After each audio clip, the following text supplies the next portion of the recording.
Hi everyone. I am going to read the Bible for January 11th, and for the Old Testament reading, I'm going to read from Genesis 24:52 to 26:16, and for New Testament, Matthew 8:18 to 34, and for Psalms, I'm going to read from Psalms 10:1 to 15, and for Proverbs, I'm going to read from Proverbs 3:7 to 8. And now Genesis 24:52 to 26:16. And it came to pass when Abraham's servant heard their words that he worshipped the Lord, bowing himself to the earth. Then the servant brought out jewelry of silver, jewelry of gold, and clothing, and gave them to Rebekah. He also gave precious things to her brother and to her mother. And he and the men who were with him ate and drank and stayed all night. Then they arose in the morning, and he said, "Send me away to my master." But her brother and her mother said, "Let the young woman stay with us few days, at least 10. After that she may go." And he said to them, "Do not hinder me, since the Lord has prospered my way. Send me away so that I may go to my master."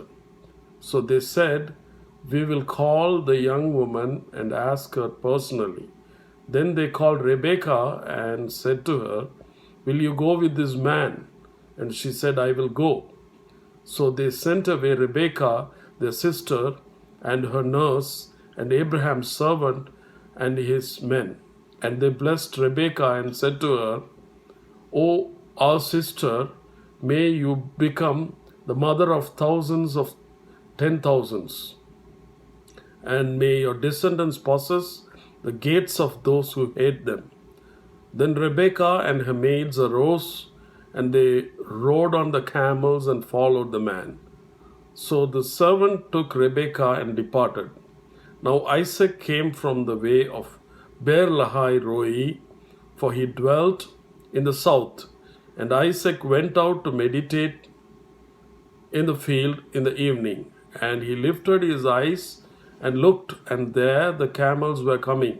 Then Rebekah lifted her eyes, and when she saw Isaac, she dismounted from her camel, and she had said to the servant, "Who is this man walking in the field to meet us?"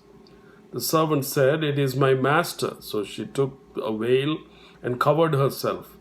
And the servant told Isaac all the things that he had done. Then Isaac brought her into his mother Sarah's tent, and he took Rebekah, and she became his wife, and he loved her. So Isaac was comforted after his mother's death. Chapter 25. Abraham again took a wife, and her name was Keturah, and she bore him Zimran, Jokshan, Midian, Ishbak, and Shua. Jokshan begot Sheba and Dedan. And the sons of Dedan were Ashurim, Letushim, and Leumin. And the sons of Midian were Ephah, Epher, Hanok, Abidah, and Eldah. All these were the children of Keturah. And Abraham gave all that he had to Isaac. But Abraham gave gifts to the sons of the concubines which Abraham had, and while he was still living, he sent them eastwards, away from Isaac his son, and to the country of the east. This is the sum of the years of Abraham's life, which he lived, 175 years. Then Abraham breathed his last and died in a good old age, an old man and full of years, and was gathered to his people. And his sons Isaac and Ishmael buried him in the cave of Machpelah, which is before Mamre, in the field of Ephron, the son of Zohar and Hittite, the field which Abraham purchased from the sons of Heth. There Abraham was buried, and Sarah his wife. And it came to pass after the death of Abraham that God blessed his son Isaac, and Isaac dwelt at Beer Lahai Roi. Now this is the genealogy of Ishmael, Abraham's son, whom Hagar the Egyptian, Sarah's maidservant, bore to Abraham. And these were the names of the sons of Ishmael by their names, according to their generations. The firstborn of Ishmael, Nebajoth, then Kedar, Adbeel, Mibsam, Mishma, Duma, Masa, Heda, Tema, Jetur, Napish, and Kedema. These were the sons of Ishmael, and these were their names by their towns and their settlements, 12 princes according to their nations. These were the years of the life of Ishmael, 137 years. And he breathed his last and died, and was gathered to his people. They dwelt from Havilah as far as Shur, which is east of Egypt as you go towards Assyria. He died in the presence of all his brethren. This is the genealogy of Isaac, Abraham's son. Abraham begot Isaac. Isaac was 40 years old when he took Rebekah as wife, the daughter of Bethuel, the Syrian of Paddan Aram, the sister of Laban the Syrian. Now Isaac pleaded with God for his wife because she was barren. And the Lord granted his plea, and Rebekah his wife conceived. But the children struggled together with her, and she said, "If all is well, why am I like this?" So she went to inquire of the Lord. And the Lord said to her, "Two nations are in your womb. Two people shall be separated from your body. One people shall be stronger than the other, and the older shall serve the younger." So when her days were fulfilled for her to give birth, indeed there were twins in her womb, and the first came out red.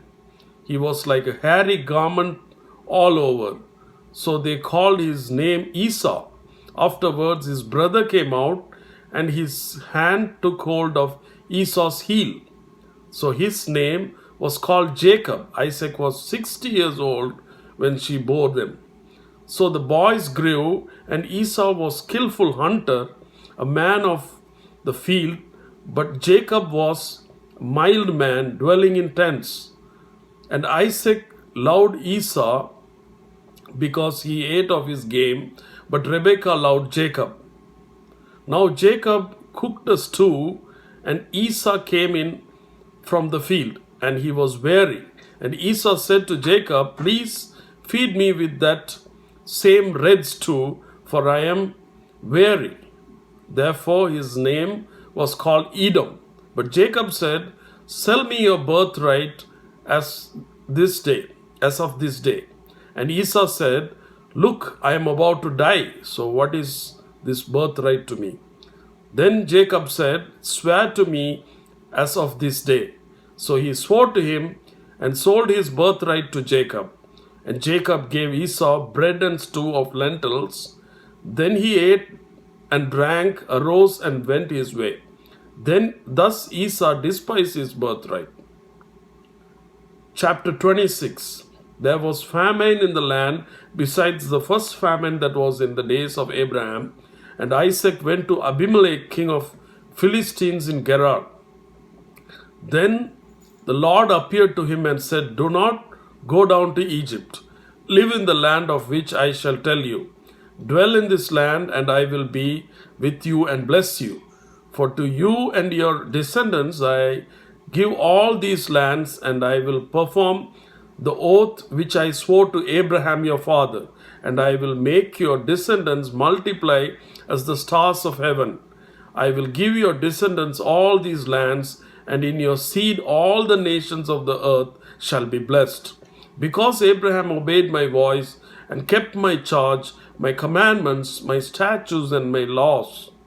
So Isaac dwelt in Gerar, and the men of the place asked about his wife, and he said, "She is my sister." For he was afraid to say, "She is my wife," because he thought, "Lest the men of the place kill me for Rebekah, because she is beautiful to behold." Now it came to pass, when he had been there a long time, that Abimelech king of the Philistines looked through a window and saw that there was Isaac showing endearments to Rebekah his wife. Then Abimelech called Isaac and said, "Quite obviously she is your wife. So how could you say she is my sister?" Isaac said to him, "Because I said, lest I die on account of her." And Abimelech said, "What is this you have done to us? One of the people might have lain with your wife, and you would have brought guilt on us." So Abimelech charged all his people, saying, "He who touches this man or his wife shall surely be put to death." Then Isaac sowed in the land and reaped in the same year 100-fold, and the Lord blessed him. The man began to prosper and continued prospering until he became very prosperous, for he had possessions of flocks and possessions of herds and a great number of servants. So the Philistines envied him. Now the Philistines had stopped up all the wells which his father's servants had dug in the days of Abraham his father, and they had filled them with earth. And Abimelech said to Isaac, "Go away from us, for you are much mightier than we." Now, for the New Testament reading, it's from Matthew 8:18 to 34. And when Jesus saw a great multitude about him, he gave a command to depart to the other side. Then a certain scribe came and said to him, "Teacher, I will follow you wherever you go."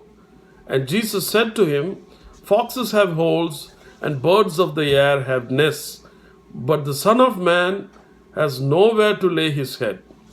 Then another of his disciples said to him, "Lord, let me first go and bury my father." But Jesus said to him, "Follow me, and let the dead bury their own dead." Now, when he got into a boat, his disciples followed him. And suddenly a great tempest arose on the sea, so that the boat was covered with the waves, but he was asleep. Then his disciples came to him and awoke him, saying, "Lord, save us, we are perishing." But he said to them, "Why are you fearful, O you of little faith?" Then he arose and rebuked the winds and the sea, and there was a great calm. So the men marveled, saying, "Who can this be, that even the wind and the sea obey him?" When he had come to the other side, to the country of the Gergesenes, there met him 2 demon-possessed men, coming out of the tombs, exceedingly fierce, so that no one could pass that way. And suddenly they cried out, saying, "What have we to do with you, Jesus, you Son of God? Have you come here to torment us before the time?" Now a good way off from them, there was a herd of many swine feeding. So the demons begged him, saying, "If you cast us out, permit us to go away into the herd of swine." And he said to them, "Go." So when they had come out, they went into the herd of swine. And suddenly the whole herd of swine ran violently down the steep place into the sea, and perished in the water. Then those who kept them fled, and they went away into the city and told everything, including what had happened to the demon-possessed men. And behold, the whole city came out to meet Jesus, and when they saw him, they begged him to depart from their region. The next reading from Psalms is Psalms 10, 1 to 15. Why do you stand afar off, O Lord? Why do you hide in times of trouble? The wicked in his pride persecutes the poor. Let them be caught in the plots which they have devised. For the wicked boasts of his heart's desire. He blesses the greedy and renounces the Lord. The wicked in his proud countenance does not seek God. God is none of his thoughts. His ways are always prospering. Your judgments are far above, out of his sight. As for all his enemies, he sneers to them. He has said in his heart, I shall not be moved. I shall never be in adversity. His mouth is full of cursing and deceit and oppression. Under his tongue is trouble and iniquity. He sits in the lurking places of the villages. In the secret place he murders the innocent. His eyes are secretly fixed on the helpless. He lies in and waits secretly as a lion in his den. He lies in wait to catch the poor. He catches the poor when he draws him into his net. So he crouches, he lies low, that the helpless may fall by his strength. He has said in his heart, God has forgotten. He hides his face. He will never see. Arise, O Lord, O God, lift up your hand. Do not forget the humble. Why do the wicked renounce God? He has said in his heart, you will not require an account. But you have seen, for you observe trouble and grief, to repay it by your hand. The helpless commits himself to you. You are the helper of the fatherless. Break the arm of the wicked and the evil man. Seek out his wickedness until you find none. The next reading from the Proverbs is Proverbs 3, 7-8. Do not be wise in your own eyes. Fear the Lord and depart from evil. It will be health to your flesh and strength to your bones. Amen.